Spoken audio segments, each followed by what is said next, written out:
Wonderful. And just to kind of return to the equity question, I work with so many amazing families who have chosen this homeschooling route because they're deeply passionate about their child's education and they have the resources or they create the resources to make that education really amazing.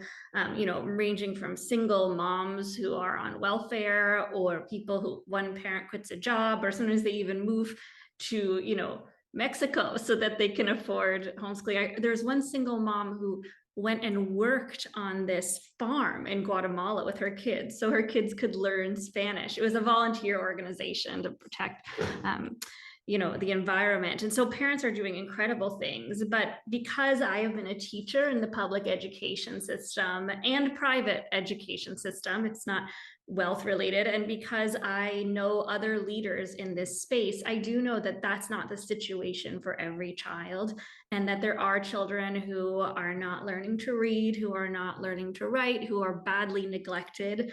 I don't know the breakdown. I think overall, people who choose to homeschool are putting more energy into their children's education. But my perspective is that our society does have some duty to provide education to every child. And I wonder, in a school choice system, how do you ensure that, I guess for back of a better phrase, no child does get left behind?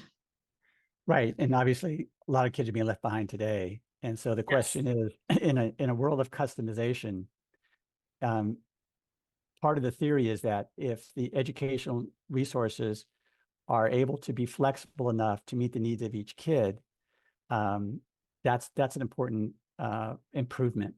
You and I both taught. If you have a class with 35 kids, you aim for the middle, and you lose some at the top and you lose some at the bottom. But that's kind of the best you can do.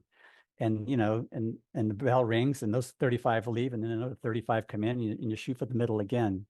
And so, that works for some kids, particularly those kids that have a lot of social capital at home. And you kind of alluded to that. If one of the greatest sources of inequality today is the spending that's happening on out of school learning.